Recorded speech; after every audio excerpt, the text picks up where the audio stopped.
আপনাদের নিজেদের বাড়ি আছে কিংবা ফ্ল্যাট, যাই থাকুক, দেখবেন যে 5-7 বছর বাদে আপনার বাড়ির আবার হোয়াইট ওয়াশ করতে হচ্ছে বা রং চেঞ্জ করতে হচ্ছে, এবং এটা করতেই হয় বাড়িটাকে টিকিয়ে রাখার জন্য বা যাই হোক না কেন। আর দেখবেন একটা মজার ব্যাপার, এই রং মিস্ত্রি আপনার বাড়িতে ঢুকে একেবারে সাংঘাতিক দাপট, যা রোয়াবি দেখাবে কল্পনা করতে পারবেন না। সে বলবে এটা সরাও, আলমারি সরাও, এখানে পর্দা রয়েছে পর্দা সরাও, এটা হাটাও ওটা হাটাও, এটা লাগাও। এইসব করার পর সে রং টং করে চলে যাওয়ার পর আপনি আবার ফিরে আসবেন। তবে কি জানেন তো, রংটা আপনার পছন্দ মতনই করতে হবে। আবার বাড়ির গৃহকর্তা বা বাড়ির গৃহকর্ত্রী তিনি ফিরে আসেন, এবং ফিরে এসে তখন ওই মিস্ত্রি রওনা দেয় পয়সা কড়ি নিয়ে, খেল খতম, পয়সা আজম, আপনার নতুন একটা ঘর তৈরি করে দিয়ে গেল। কেন এই মুখবন্ধ? তার কারণটা হচ্ছে আমাদের এই জ্ঞানেশ কুমার, যিনি কিনা নির্বাচন কমিশনার, তিনি একটা অনেকটা রং মিস্ত্রি ওয়ালার মতন। মানে তিনি এলেন রং করবার জন্য, তিনি রং করতে গিয়ে আলমারি সরানোর মতন তিনি সরিয়ে দিলেন আমাদের চিফ সেক্রেটারি, এবং প্রথম বাঙালি সেক্রেটারি, এটা বললে চলবে না, তাকে সরিয়ে দিলেন, পুলিশকে সরিয়ে দিলেন, ইত্যাদি ইত্যাদি সরিয়ে টরিয়ে দিয়ে তিনি রং টং করলেন। কিন্তু শেষ পর্যন্ত গৃহকর্ত্রী মমতা বন্দ্যোপাধ্যায় সেই বাড়িটাতেই ঢুকে গেল। That's the story. এর আগে কিছু নেই, পরে কিছু নেই। কিন্তু এই লড়াইটা কেন এবং লড়াইয়ের জয়টা কার হবে, সেটা হচ্ছে লড়াই। দেখো, শুভেন্দু ফুবেন্দু এগুলা কোনো ফ্যাক্টরই না মমতার কাছে, না, এরা নস্যি। মানে ওয়েস্ট বেঙ্গল বিজেপির একটি লোকও নেই, অলমোস্ট এই পার্টির 95% ওয়ার্থলেস, এবং এত আনকালচার্ড অশিক্ষিততে ভর্তি দলটা, যে 2-4 পিস যারা শিক্ষিত রয়েছে সেগুলো এই দলে পড়ে অশিক্ষিতর মতন বিহেভিয়ার করছে। অলমোস্ট অশিক্ষিত, আপনারা বিশ্বাস করুন, অশিক্ষিত এবং অবাঙালি কালচারের। মানে শুভেন্দু ভূপেন্দ্ররা যখন কথা বলবেন দেখবেন যে যশস্বী প্রধানমন্ত্রী, আরে মহান প্রধানমন্ত্রী বলা যায়, নানান ভাষায় বলা যায়। মানে এরা হচ্ছে কি গলায় গামছা দেওয়া, কপালে তিলক কাটা, উত্তর ভারত বা পশ্চিম ভারতের যে টিপিক্যাল কতগুলো সনাতনী ভণ্ড বজ্জাত আছে, তাদের চেহারাগুলো তো দেখি সাধু ফাধু, তো এটাকে এখন গ্রহণ করেছে পশ্চিমবঙ্গের বিজেপি। তো ফলে এই আনকালচার্ড একটা টিম, যারা কমপ্লিটলি বাঙালি বিদ্বেষী এবং পশ্চিমবঙ্গটাকে পুরো মারোয়ারিদের হাতে তুলে দেওয়ার পরিকল্পনা করছে। এবং মারোয়ারি এই মুহূর্তে কত আপনারা কল্পনা করতে পারবেন না, 80 থেকে 90 লাখ। গুজরাটি স্রেফ মমতার কনস্টিটিউয়েন্সিতেই 5-7 হাজার আছে, এবং গুজরাটি রয়েছে সারা পশ্চিমবঙ্গে নিয়ারলি 2 থেকে 2.5 লাখ। তো এরাই করে কমবে খাচ্ছে, আমরা আঙুল চুষছি। তো এদের হাতে যাবে বা পাঠাবার জন্য জ্ঞানেশ কুমারের বসেরা, মানে একবার নরেন্দ্র মোদী থেকে শুরু করে অমিত শাহ, এরা ব্যস্ত হয়ে পড়েছেন। এবং সেই লড়াইটা কিন্তু মমতার সঙ্গে কোনো বিজেপির নেতার না, কারণ এরা স্ট্যান্ডার্ডই না, সাবস্ট্যান্ডার্ড, আনকালচার্ড কতগুলো। হ্যাঁ, জ্ঞানেশ কুমারকে আমরা যতই সমালোচনা করি না কেন, লোকটা পড়াশোনা জানা লোক, অমিত শাহর খাস লোক ইত্যাদি, লড়াইটা কিন্তু এদের দুজনের মধ্যে। এটা নিয়েই আজকে আমাদের বক্তব্য, এবং এই বক্তব্যের জায়গা থেকে মুখ্যমন্ত্রী মমতা বন্দ্যোপাধ্যায় কি বললেন প্রথমে একটু শুনে নিতে চাইছি, তারপরে আমরা ধাপে ধাপে যাব, শুনবো। শালিকের মতো আর ইলেকশন চলে গেলে পগার পার, কেউ ধারে না তোমাদের ধার, এটা মাথায় রেখো। কোনো স্টেটকে তো টার্গেট করোনি, বিহারে তো লজিস্টিক্যাল ডিসক্রিপেন্সি নেই, তাহলে বাংলায় কেন? 48 লক্ষ ভোটার 2002-এর সাথে ম্যাপিং হয়েছে, তা সত্ত্বেও তোমরা বাদ দিয়েছো কেন? মানুষের জব চাইবে না? মানুষের মৃত্যু আত্মাগুলো, তারা কি শুধু শুধু লাশ কাটা ঘরে নিঃশ্বাস ফেলবে? তারা বিচার চাইবে না? বিচারের বাণী যেন নীরবে নিভৃতে কাঁদে, যেন না কাঁদে, বিচারের বাণী যেন নীরবে নিভৃতে কাঁদবে। আর তোমরা তাকিয়ে তাকিয়ে দেখবে তোমার সংকল্প পরিবর্তনের ওটা গল্প থেকে যাবে, তোমার পরিবর্তন হবে না, তৃণমূলের প্রত্যাবর্তন হবে।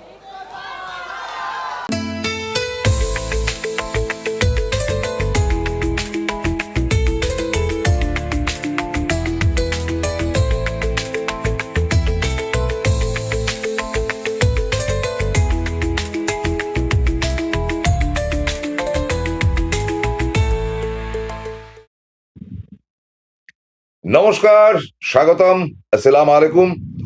আর ঠিক 3টে দিন বাদেই, 4টে দিন বাদেই আমাদের একটা উৎসবের দিন, সেটা হচ্ছে ঈদ উৎসব। হ্যাঁ ভাই, নেমন্তন্ন পেয়ে গেছি। আপনারা তো আর করলেন না, নেমন্তন্ন পেয়ে গেছি এবং খাওয়া দাওয়ার ব্যাপার। এই অনুষ্ঠানে আসার আগেই সেই প্রচুর আসছে, জালাউদ্দিন খান থেকে শুরু করে। যাই হোক, আর কয়েকটা দিন আল্লাহর নামে আপনারা মানে প্রার্থনা করুন, আমাদের হয়েও একটু করবেন। কারণ ভারতবর্ষের এই পশ্চিমবঙ্গটা হচ্ছে একদম ডিফারেন্ট, এবং পশ্চিমবঙ্গের সংস্কৃতি, পশ্চিমবঙ্গের আদর্শ, পশ্চিমবঙ্গের ধর্মনীতি, এটা কিন্তু সংস্কার হয়েছে বারবার করে। কারা সংস্কার করেছে? বিদ্যাসাগর করেছেন, রাজা রামমোহন রায় করেছেন, এবং রামকৃষ্ণ পরমহংসদেব, স্বামী বিবেকানন্দ, এরা একটা এমন হিন্দু ধর্মের কালচার এনেছেন এ রাজ্যে। এ দেশে তো না, এর দেশে হলে মানুষ হয়ে যেত বেটারা। এ রাজ্যে যে আমরা বাঙালিরা, আমরা কিন্তু উদার চেতা, উদার মনোভাবের, এবং খানিকটা বামপন্থীও। এই দুটোর কম্বিনেশনে, বামপন্থীও মানে সিপিএম এর কাছে এতটি তারা না। বামপন্থীও মানেটা হচ্ছে আমরা অরিজিনালটাকে অরিজিনাল হিসেবে ধরতে চাই। আমরা মনে করি এই দেশে বা এই রাজ্যে যারা বাস করবে তারা যেন প্রত্যেকে খাদ্যটা পায়, তাদের জন্য লড়াইটা লড়তে রাজি আছে। একসময় কংগ্রেস ছিল, একসময় বামেরা ছিল, আজকে মমতা আছেন। কিন্তু এই যে বিজেপি দলটা, যেটা গোড়াতে বলছি, বায়াস্ট, রাইটিস্ট, এবং বাংলাতে এরা আসতে পারবে না। যদি আসতো তাহলে এলাকায় এলাকায়, দেখুন আমি যে এলাকায় থাকি, লেকটাউন, এখানে সুজিত বোসের মানে বিরুদ্ধে যিনি দাঁড়ান না কেন বিজেপির, তিনি অন্তত এই এলাকার এই দমদম পার্ক ছেড়ে বাঙুর, লেকটাউন ইত্যাদি ইত্যাদি, কালিন্দি ফালিন্দি, এই সমস্ত জায়গায় এত মারোয়ারি যে এখানে তৃণমূল জিততেই পারে না, এত মারোয়ারি ঢুকেছে। এবং সল্টলেকের বিস্তীর্ণ অঞ্চলে মারোয়ারিরা আজকে ঢুকে রয়েছে। কিন্তু সুজিত যেতে ওই বস্তি অঞ্চল, পিছিয়ে পড়া জায়গা ইত্যাদি ইত্যাদি থেকে। ফলে ইটস আ টাফ জায়গা। এরা যে কি তাণ্ডব করছে, এরা যে কিভাবে চলছে, জ্ঞানেশ কুমারের বংশধরেরা বা বন্ধু বান্ধবেরা, সেই বাঙালির নিধন চলছে। এবং এই দেখুন না, এই গত শনিবার দিন নরেন্দ্র মোদী এলেন, তিনি হইচই করলেন। ঠিক 1টা থেকে 2টোর মধ্যে, যে সময়টা নরেন্দ্র মোদী স্টেজে থাকার কথা, সেই সময়টা শশী পাজার বাড়ি মার্জনা করবেন প্রয়াত অজিত পাজার বাড়ি। যে অজিত দা আমাকে প্রচন্ড ভালোবাসতেন, শশী আমার ভেরি ক্লোজ ফ্রেন্ড, এবং প্রসূন পাজা আমাদের দুজনেরই অত্যন্ত ঘনিষ্ঠ বন্ধু। এই যে দৃশ্যটা দেখছেন, এই যে তার বাড়ি আক্রান্ত হলো, এবং এখানে ওরা বলল যে এরা আগে ঢিল ছুঁড়েছে, ওরা আগে ঢিল ছুঁড়েছে, কিছু না। এটা ধরা পড়েছে ছেলেটি বরানগরের, এবং এটা লিড নিয়েছে যে যে যে লিড নিয়ে, দায়িত্ব নিয়ে এই গন্ডগোলটা পাকিয়েছে, তার নাম তারাশঙ্কর রায়, মালদা থেকে এসছে। তাকে হুজুগে করে, তাকে পুশ করে ওই ফেস্টুন গুলোকে ছেঁড়া হয়েছে। ছেঁড়ার পর ন্যাচারালি ভাই বিজেপির লোকেরা বেরিয়ে এসছে, এবং বেরিয়ে এসে তাদের মানে স্বরূপটাকে যখন দেখাচ্ছে, তখন তো তৃণমূল বসে থাকতে পারে না, তারা এসে প্রোটেস্ট করেছে। এবং বিভৎস রকম ভাবে আজ অব্দি বাংলার ইতিহাসে সিপিএম এর জমানাতে কোনো প্রধান বিরোধী দলের নেতা বা নেত্রীর বাড়ি আক্রান্ত হয়নি। মমতা আক্রান্ত হয়েছে, মমতাকে মেরে ফেলার চেষ্টা হয়েছে ঠিকই, কিন্তু এরা যেটা করলো, মন্ত্রীর বাড়িতে ঢিল মারলো, এবং তারপরেও তারা চালিয়ে যাচ্ছে। This is the culture of Marwaris. এবং একটা বড় সড় সংখ্যার বড় বাজার এই মারওয়ারিরা এই যে দৌড়াচ্ছে, এরা প্রত্যেকে ছিল, এরা ক্ষমতা দখল করতে চেয়েছে, জ্ঞানেশ কুমার এদের হাতে ক্ষমতা তুলে দিতে চাইছে। Otherwise no hope, no scope. এবং আমি দেখলাম এই গত পরশুদিন, বোধহয় রোববার দিন, সমস্ত ওপিনিয়ন পোল যেগুলো দেখালো, এবং এখন নিয়ম করে দিচ্ছে, কিরকম বিটকেল নিয়ম চিন্তা করুন, পাছে আমরা প্রত্যেকদিন ওপিনিয়ন পোল করি, ওই জায়গাটা বেঁধে রেখেছে। অবশ্য বহু আজে বাজে পোর্টাল আছে যারা অনেক কিছু দেখায়, তারা বলে রেখেছে যে এরকম কোন ওপিনিয়ন পোল নাম নিয়ে কিছু বলা যাবে না। ওপিনিয়ন পোলের জায়গায় অন্য খেলা আছে, নিয়ম যেমন আছে, নিয়মের ব্যতিক্রমও তেমন আছে। আমরা করব, দেখাবো, কিন্তু ওই যে ওখানে আটকে দিল। এবং যে কটা ওপিনিয়ন পোল ভারতের বুকে হয়েছে, যে নির্বাচন কমিশন যখন অ্যানাউন্স করলেন যে এই পশ্চিমবঙ্গে 2 দফায় ভোট হবে, এবং 2 দফার ভোটের মধ্যে এই হবে ইত্যাদি ইত্যাদি, এই যেই বলেছে, তার কয়েক ঘন্টার মধ্যে Mamata Bandyopadhyay caretaker chief minister হয়ে গেলেন, কিন্তু তার আগেই ওপিনিয়ন পোল ছেড়ে দিয়েছে কিন্তু প্রত্যেকটা চ্যানেল, এবং প্রত্যেকটা চ্যানেলে মমতা বন্দ্যোপাধ্যায়ের তৃণমূল দল এগিয়ে রয়েছে, জ্ঞানেশ কুমারজি আপনার দল পিছিয়ে রয়েছে। তবে খুব ইডিওটিক মনে হয়, খুব ইডিওটিক মনে হয়, আমরা ঠিক এই প্রসেস গুলোতে বিশ্বাস করি না। একজন দেখাচ্ছে 115 থেকে 170। ভাই আপনারা বেঁচে থাকুন, এগিয়ে রাখা চ্যানেল, আপনারা বেঁচে থাকুন। আপনারা যে দেখাননি 117 থেকে 217 কিংবা 117 থেকে 294 আমার বাবার ভাগ্য, এরকম ইডিওটিক ক্যালকুলেশন দেখেন কি দেখাতে পারে। 165 থেকে 170 কিংবা 170 থেকে 175, 115 থেকে 170, এ তো পাগলের কারবার। যাই হোক, মানে এখানে তো অনেক লেনা দেনার ব্যাপার আছে, বুঝেছেন তো, সে অনেক কারবার আছে আর কি, প্রচুর মাল খাওয়াতে হয়। যেমন গত লোকসভাতে আমি এবার প্রবীর বিশ্বাস, আমি ন্যাশনালটা করেছিলাম, প্রবীর বিশ্বাস স্টেটটা করেছিলেন, কোনো ত্রুটি ছিল না। আমি 240 বলেছি, 240, প্রবীর বিশ্বাস যা বলেছে তাই। 30টা সিটের জায়গায় এটা তো কংগ্রেস পেয়েছে, 30টাই পেয়েছে ইন্ডিয়া জোট, প্রবীর বাবুর বক্তব্য অনুযায়ী। তবে এই যে কাণ্ডটা, এই কাণ্ডটা করে একটা ব্যাপার পরিষ্কার হয়ে গেছে যে ঘোরতর গদি মিডিয়াও স্বীকার করলো যে মমতা ফিরে আসছেন। তো ফিরে আসছেন তারা বলেছে, আমরা বলছি না, তারা বলেছেন।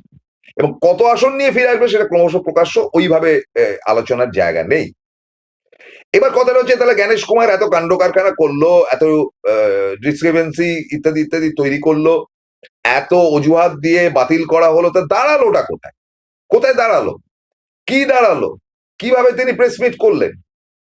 দাঁড়ালো এই যে 60 লক্ষ ভোটার, তার মধ্যে হ্যাঁ ঠিক আছে, জেনুইনলি কেউ মারা গেছে আমি ধরে নিচ্ছি 45 লক্ষ, বা মমতা যেটা বললেন 42 থেকে 45 লক্ষ ভোটার। এদের যে গন্ডগোলটা হয়ে রয়েছে, যে এদেরকে প্রমাণ করতে হবে যে এরা নাগরিকত্ব আছে। কিভাবে প্রমাণ করবে? একেবারে বিভিন্ন কার্ড রয়েছে, সেটা রেশন কার্ড থেকে শুরু করে আপনার আই কার্ড যদি গভর্নমেন্টের থাকে সেটা দিকে শুরু করে 2002-এ আপনার আত্মীয় স্বজন যারা ভোট দিয়েছে তাদের প্রমাণপত্র সহযোগে, এবং আপনার কাছে যদি আধার কার্ড থাকে, ভোটার কার্ড থাকে, কিংবা আর যা যা ইনকাম ট্যাক্স পেপার বা যা থাকে সেগুলো দাখিল করতে পারলেই ইটস আ ফ্ল্যাশ নিউজ। সোমবার ভোর রাত্রে ফ্ল্যাশ নিউজ, আপনি ভোট দিতে পারবেন। মহামান্য আদালতের কোর্টে এখনো হাজির, মহামান্য আদালত জানিয়ে দিয়েছে যাদের ডিসক্রিপেন্সি আছে তারা, তাদেরকে ঝামেলা পাকা, তারা যদি মানে কোন রকম ভাবে ন্যাশনালিটি প্রমাণ করতে পারে, অত ফ্যাকড়ার দরকার নেই, তাহলে তাদেরকে ভোট দিতে পারা যাবে। এবার একটা প্রশ্ন হচ্ছে যে দেখুন, এটা তো ধান্দাবাজি করা হয়েছিল যে রাষ্ট্রপতি শাসনে ভোটটা হবে, তাহলে এত তড়িঘড়ি ভোটটা ডেকেই বা দিল কেন জ্ঞানেশ কুমার? এবং যদি ডেকেই দিল, তাহলে এখানে দ্বিতীয় প্রশ্নটা হচ্ছে, মমতা বন্দ্যোপাধ্যায় ভোটের যে দুপর্বে ভোটটা দিল, একটি শব্দও তো করলেন না। আজকে তার কথা শুনছি পেপারে পেপারে, বা গতকাল তিনি ভাষণ দিয়েছেন। ভোটটা যে ফেলা হলো, রাষ্ট্রপতি শাসনের মাধ্যমে যে হলো না, রহস্য দাদা, রহস্য।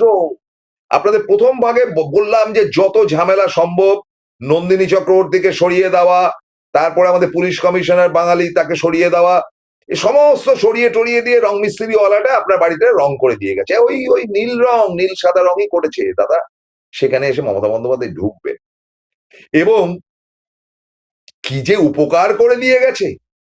এই যে আপনারা দেখছেন, এই যে আজকের যে সুবিশাল মিছিল ইত্যাদি ইত্যাদি, কিন্তু এরই ফাঁকে আমি আপনাদেরকে বলছি, জ্ঞানেশ কুমার বিরাট বিশাল উপকার করে দিয়ে গেছে কিন্তু পশ্চিমবঙ্গে, কল্পনা করতে পারবেন না। মানে যেন মমতাকে জিতিয়ে দিয়ে গেলেন, এই যেন অলিখিত ভাবে মমতার জয় রাস্তাটা তৈরি করে দিয়ে গেলেন। কে? জ্ঞানেশ কুমার, অ্যাবসলিউটলি জ্ঞানেশ কুমার। কি চমকে যাচ্ছেন? বলছেন কি পাগল হয়ে গেল প্রসূনদা? একদম আবার আপনাদেরকে বলছি, Gyanesh Kumar step by step যেটা করলেন বা যেই কাণ্ড কারখানা হচ্ছে, that will be in favour of Mamata Banerjee. আর ছোট করে বলি যে গতকাল প্রথম 140 জন 145 জনের লিস্ট বেরিয়েছে, তাতে শুভেন্দু অধিকারী বাবু ভবানীপুরে দাঁড়াচ্ছেন, এটা ডিসাইডেড। আপনাদেরকে একদম অন্দরের কথা বলে দিচ্ছি, শুভেন্দু অধিকারীকে কাঠি করা হয়েছে তার দলের পক্ষ থেকে, এবং তার দল এখন আর তার কন্ট্রোলে নেই, সেটা আরএসএস এর কন্ট্রোলে গেছে। এবং আরএসএস থেকে তাকে ভবানীপুরের মতন জায়গায় সুইসাইডিয়াল স্কোয়াডে পাঠিয়ে দেওয়া হয়েছে। শুভেন্দুবাবু আপত্তি ছিল, কারণ আপনারা জানেন যে এটা ন্যাশনাল লাইব্রেরিতে আজ থেকে 10-15 দিন আগে যে মিটিং হয়েছিল, সেখানে হয় শুভেন্দুবাবুকে ডাকা হয়নি কিংবা তিনি যাননি। সেখানে প্রায় 10 থেকে 12 ঘন্টা ধরে যে মিটিংটা হয়েছিল তাতে একদম এনলিস্টেড হয়েছিল কারা কারা ক্যান্ডিডেট হবে, এবং সেখানে আরএসএস পন্থীরাই ছিল বেশি, এবং তাদের জায়গা থেকে শুভেন্দুবাবুর আমচা চামচা ইত্যাদি চরকা হাতা বাদ দিয়ে দেওয়া হয়েছে। এবং শুনলে অবাক হবেন যে এখনো পর্যন্ত অর্জুন সিং এর কোনো নাম নেই। অর্জুন সিং পাগলা হয়ে গেছে। এবং স্বপন দাশগুপ্ত নামক ভদ্রলোককে তুলে এনে আমাদের দেবাশিস কুমারের এগেনস্টে দাঁড় করানো হয়েছে। স্বপন দাশগুপ্ত কে ভাই? স্বপন দাশগুপ্ত দিল্লিতে থাকে। তিনি গতবারে ওই যে তারকেশ্বরে দাঁড়িয়েছিলেন এবং বিকট হেরেছিলেন। স্বপন দাশগুপ্ত বাংলাকে পছন্দও করে না, থাকতেও চায় না। তো এই যে লিস্ট, এই লিস্টের মধ্যে স্বপন দাশগুপ্তকে জায়গা দেওয়া হয়েছে, কিন্তু পবন সিং অর্জুনের ছেলেকে তার পুরনো জায়গা দেওয়া হয়েছে, কিন্তু অর্জুন সিং এর নাম নেই। কাজ করা, তিনি মাথা গরম করে বলছেন বোম্বের শশী বাজার বাড়ি উড়িয়ে দেওয়া উচিত ছিল। পাগলা হয়ে গেছে। এরকম পাগল হওয়ার অনেক জায়গা পাবেন। তা মনে করেন কি অর্জুন টিকিট পায়নি বা শুভেন্দুর লোকেরা টিকিট পায়নি চুপ করে যাবে? অলরেডি তো বিদ্রোহ শুরু হয়ে গেছে দলের মধ্যে। কিন্তু যাই হোক আর তাই হোক, এবার লড়াই জ্ঞানেশ বনাম মমতা হলো। জ্ঞানেশ কুমার বিরাট উপকার করে দিয়ে গেছেন মমতা বন্দ্যোপাধ্যায়, শুনবেন তো? কিন্তু তার আগে তো একটা বিরতি নিতে হবে। বিরতি থেকে ফিরে এসে বলবো স্টেপ বাই স্টেপ যে জ্ঞানেশ কুমার কি কি উপকার করলেন মমতা বন্দ্যোপাধ্যায়। অদ্ভুত এবং একেবারেই আমি বলবো এক্সক্লুসিভ। আপনি ব্রেন খাটালে আপনিও বার করতে পারবেন যে কেন জ্ঞানেশ কুমার মমতার মানে পরোক্ষ বন্ধুর কাজ করলেন। বলবো একটা বিরতির পর, সঙ্গে থাকুন। Padmalaya Group, where moments are made permanent, one of the most premium and trusted real estate company of Kolkata, carrying legacies since 1982. Quality, honesty, trust. Padmalaya Group. Call 983-00-48333.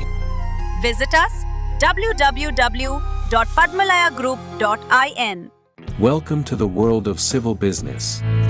A Bengali business personality and the most successful business group, Roy Construction Group of companies, now coming Sarib, West Bengal. Mr. Anup Roy, the managing director of the Roy Construction Group company, ready to serve his native land, the mother Bengal.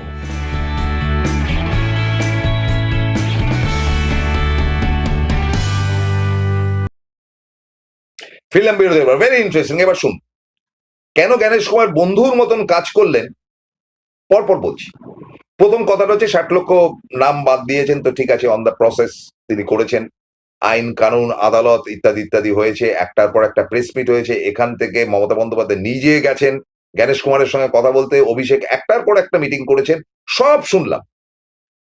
কোথায় আপনারা তো কেউ বলছেন না যে নতুন নাম inclusion হয়েছে প্রায় 40 লাখের মতন 2002 এর পর থেকে। তারা কি সব বিজেপির ভোটার? এই ইনক্লুশনটা তো দেখছেন না, কেউ তো আলোচনা করছে না কোথাও, যেন কত নীরবে তারা ঢুকে বসে রয়েছে। আলোচনাটা ভাবুন। Point number 1। Point number 2, court থেকে বলা হয়েছে যে মিনিমাম মানে আধার কার্ড এটসেট্রা থাকলে, তিনি মৃত না হলে আর বহিরাগত না হলে, তার পেপার দেখালে তাকে ভোট দিতে দেওয়া হবে। এবং তার জন্য আরো 4 জন বিচারককে দায়িত্ব দেওয়া হয়েছে সুপ্রিম কোর্ট থেকে। চিফ জাস্টিস করেছে, ভালো কাজ করেছে। তো সেটা করার পর সে কাজ তো অসম্পূর্ণ হয় নাকি? 2-4 দিনের মধ্যে এটা পুরোপুরি হয় নাকি? তখন চিফ জাস্টিস বললেন ভোটের আগের দিনও, 2 দিন ভোট, 23 তারিখ 29 তারিখ, এমন যদি হয় যে 22 তারিখ সকালবেলাও প্রমাণপত্র কোর্ট বা জায়গা মতন তিনি দেখাতে পারেন, দায়িত্ব যাদের উপর দেওয়া রয়েছে তাদের কাছে দেখাতে পারেন, তাহলে তাকে ভোট দিতে দেওয়া হবে। কে বললেন? মাননীয় সুপ্রিম কোর্ট বিচারপতি। এবং এই যে ফ্যাক্টরটার মধ্যে জ্ঞানেশ কুমার পড়লেন, পড়ার পর নিয়ম বলছে যেটা, বা অমিত শাহ যেটা চেয়েছেন যে দে এটা ভন্ডুল করে দে, বলছে আমাদের টাইম লাগবে, আবার কোর্টে যা যে মহামান্য হুজুর ইয়োর অনার বা মিলর্ড আমরা পারছি না এত তাড়াতাড়ি, ভোটটাকে পিছিয়ে দিতে হবে। ভোটটা পেছনে মানেই রাষ্ট্রপতি শাসন, রাষ্ট্রপতি শাসন মানেই হচ্ছে গিয়ে আর্মি নামিয়ে ভোট করা। অনেকেই বলেছিলেন রাষ্ট্রপতি, আমি কিন্তু প্রথম থেকে বলেছি কোনো রাষ্ট্রপতি শাসন হবে না, নর্মাল ভোট হবে, নর্মাল ভোট হবে। তাই তো হলো। এবার প্রশ্নটা হচ্ছে জ্ঞানেশ কুমারকে উল্টে চ্যালেঞ্জ করতে পারে বিজেপির লোকেরা যে আপনি বসে কিরকম লোক, আপনি তো টোটাল লিস্টই দিতে পারেননি যে কে ভোট দিতে পারবে আর কে ভোট দিতে, তার আগে ভোটের ডিক্লারেশন দিলেন কি করে? মাথা মোটার দল তো, মানে বিজেপি তো অশিক্ষিত দল, হয় মারওয়ারিস বা ওই গুটখাখোরদের পেছনে ঘোরে, নইলে ওই বোকা বোকা ইডিয়েটের মতন কথা বলে। আর একটা ছাগল ঘোষ আছে বউবাজারে, সেটা আবার বড়ানো করে না কোথায় দাঁড়াচ্ছে শুনলাম, এইসব লোকে ভর্তি। তো এরা তো চ্যালেঞ্জ করতে পারে যে আপনি এটা কি করলেন, এ তো মমতাকে হাতে মোয়া দিয়ে দিলেন ভোটটা ডেকে। এবং আমাকে তো এখন দিতে হবে এদের এই যে 40 লক্ষ ইয়ে হয়ে রয়েছে, ডিসপিউটেড হয়ে রয়েছে বা সকল কোয়েশ্চেনিং এর মধ্যে রয়েছে, ছাড়তে হবে, ছাড়তে হবে, তাদের ভোট দিতে দিতে হবে। এই তো বেরিয়ে গেছে, আমার কথা না। আনন্দবাজার ডিজিটালটা দেখে নেবেন, গতকালের আনন্দবাজার ডিজিটালটা দেখে নেবেন, দেখে নেবেন। তো এটা গেল পার্ট 1, বন্ধুত্বপূর্ণ। বলেছে বন্ধু বন্ধু তোমার পথের সাথীকে চিনে নিও, জ্ঞানেশ কুমার গাইছেন, মমতা শুনছেন না, কি করবে। পার্ট নাম্বার 2, দিমাগ খারাপ আছে ভাই। পশ্চিমবঙ্গে দুদিনে ভোট, পশ্চিমবঙ্গে কেন 8 দিনে বা 7 দিনে বা 8 দিনে ভোট হয়েছে এতদিন? কারণ এখানে বাম জমানা থেকে বুথ দখল, রিগিং ইত্যাদি ইত্যাদি নানান গন্ডগোল হয়েছে। এবার হয়েছে নাকি যত পার্টলি ভোটটাকে ডিভাইড করা যায় তত নির্বাচন কমিশনের নজরে থাকতে পারে, ছোট ছোট ছোট ছোট অঞ্চল করে, যে আজকে ঠিক আছে, আজকে আলিপুরদুয়ার আর কোচবিহার হচ্ছে, একদম নজরদারির মধ্যে। এখানে তো তাদের প্রতিনিধিরা থাকবে যে দুটো জায়গায়, ফলে আমাদের প্রতিনিধিদেরকে আমরা পাঠাতে পারবো। কত আর হবে, এই ওইদিকে 9টা আর এদিকে 6টা, 9 আর 6 15টা জায়গায় আমাদের 15টা লোককে পাঠিয়ে দেবো, হয়ে গেল। সেইটে স্বাভাবিক। দ্বিতীয় ব্যাপারটা হচ্ছে সেন্ট্রাল ফোর্স। আপনারা ভাবছেন সেন্ট্রাল ফোর্স কিন্তু মিলিটারি নয়, সেন্ট্রাল ফোর্স হচ্ছে গিয়ে পুলিশ, কেন্দ্রীয় পুলিশ বাহিনী বা বর্ডার সিকিউরিটি ফোর্স থেকে আনা হয়। কত লোক হতে পারে, কত পুলিশ থাকতে পারে। তো হয়টা কি জানেন তো, যে ধরুন 10,000 পুলিশকে পাঠিয়ে দেওয়া হলো উত্তরবঙ্গে, যে এই এই জায়গাগুলোতে তোমরা দেখো, মানে সেন্ট্রাল ফোর্স। এবার সেটা যেই শেষ হলো, 1000 পুলিশকে রেখে 9,000 পুলিশকে তাদেরকে আবার নিয়ে আসতে হলো বালুরঘাট থেকে মালদা এই অঞ্চলটার ভোটে। ওরাই আবার এলো, ওরাই এসে আবার তদারক করলো। এবার যদি দুদিনে ভোট হয় এবং 152 এবং 142টা আসনের যা বলছেন আর কি, 152 এবং 142 এই দুটো দিন যদি হয়, আপনি কোত্থেকে তো পুলিশ পাবেন, সেন্ট্রাল ফোর্স পাবেন কোথায়? আপনি তো আর্মি নামাতে পারবেন না। যারা দেশের জন্য যুদ্ধ করে বর্ডারে যারা রয়েছে তারা কেউ আসবে না, তাদের এটা কাজ নয় যে ভোটে কে কেওড়ামি করছে সেটা দেখবার জন্য। এবার তো বিজেপির একটা লোক বললে এটা কিরম হলো দাদা, আমাকে জিজ্ঞেস করি, প্রশ্ন, আপনি তো সাংবাদিক, খিস্তি মারুক আর যাই মারুক, দরকারে তো ধরে, এই তো মানে মেরে গুটিয়ে বাটখারা করে দেবে। আমি কি জানি ভাই, পুরো দেখেছেন তো এই ইয়েতে আপনার পঞ্চায়েত নির্বাচনে বাইরের রাজ্য থেকে উড়িষ্যা থেকে পুলিশ এনেছে, পাত্তাই দেয়নি, যাদের যা করার খেলে দিয়ে বেরিয়ে গেছে। বলছে মানে বিজেপি দাবি করছে, আমার কাছে বলছে। আমি বললাম আমাকে বলছেন কেন? ফলে এটাও তো স্পেস দিয়ে দেওয়া হলো, একটু ভেবে দেখুন। মানে আমি এর বেশি কিছু বলবো না, কারণ এর বেশি বলা উচিত না, এটা ভোটের আগে আলতু ফালতু কথা। তাহলে একই দিনে 152টা কেন্দ্রে যখন ভোটটা হবে, কটা সেন্ট্রাল ফোর্স পাবে? একটা বুথে 1টা থেকে 2টো, বা একটা স্কুল বাড়িতে 4টে লোক। আর বলবো না, dot dot dot dot dot dot dot dot dot, বাকি বলবো না। নির্বাচন কমিশনের লোক কোথা থেকে 152টা কেন্দ্রের কয়েক হাজার বুথে কোথা থেকে লোক পাবে? বলে ইয়েতে দেখবে, দেখে কি বলে, সিসি ক্যামেরাতে, সিসিটিভি না, মানে বিন্দু বিন্দু করলেও আপনার এত বড় একটা মনিটর ভর্তি হয়ে যাবে, কিছু দেখা যাবে না। এ গেল বন্ধু তোমার পথের সাথীকে চিনে নাও, জ্ঞানেশ কুমারের পার্ট নাম্বার 2। পার্ট নাম্বার 3, তাকে প্রশ্ন করা হয়েছিল যে যদি, মানে এই গত রোববার দিন তাকে প্রশ্ন করা হয়েছে যে যদি গন্ডগোল হয়, কারণ পশ্চিমবঙ্গ গদি মিডিয়ার প্রশ্নই হয়েছে, তাহলে আপনি সামাল দেবেন কি করে? জ্ঞানেশ কুমার বলেছেন আর 5টা জায়গায় যেভাবে ভোট হয় সেভাবেই ভোট হবে। যে নিয়মটা তামিলনাড়ুতে থাকবে, তামিলনাড়ুতে 1 দিন 2 দিনের মধ্যে ভোট হয়ে যাবে। কেরালাতে থাকবে, যে নিয়মগুলো অন্য রাজ্যে থাকবে সেই নিয়মগুলো পশ্চিমবঙ্গের ক্ষেত্রেও থাকবে। তাহলে পশ্চিমবঙ্গ গন্ডগোলের জায়গা না জ্ঞানেশ কুমারজি। যে নিয়ম তামিলনাড়ুতে থাকবে, যে নিয়ম কেরালাতে থাকবে, সেটা যদি পশ্চিমবঙ্গ থাকে, তাহলে পশ্চিমবঙ্গ তো শান্তিপ্রিয় জায়গা। দুদিনে ভোট হচ্ছে, যেটা হতো 8 দিনে। ফলে নিজের মানে প্যাচে নিজে পড়ে গেছেন। তো প্যাচে পড়ে গেছেন, এটা মমতা বন্দ্যোপাধ্যায় কিছু বলছেন না কেন? যে ভাই দুদিন ভোট কেন হচ্ছে, দুদিনে কেন ভোট হচ্ছে? মনে মনে বহুত খুশ তৃণমূলের ছেলেপুলেরা, মানে সবাই খুব খুশ, বলে বাটখারা বানিয়ে দেবে বলেছে। শশীবাজার বাড়িতে আক্রমণ, হুজ্জুতি, মারওয়ারি ক্লাস, গুটখাকে কাউতালি, dot dot dot dot dot dot, এর বেশি বলতে বারণ করা হয়েছে। খেলা জমে গেছে দাদা, আপনাদের বলছি। মমতা বনাম জ্ঞানেশ কুমার, মমতা বন্দ্যোপাধ্যায় ভোট এবং রেজাল্ট 4 মে বেরিয়ে যাওয়ার পর অন্তত একটা কথা বলতে বাধ্য হবেন, থ্যাংক ইউ জ্ঞানেশ কুমার। শেষ করছি, নমস্কার, আদাব।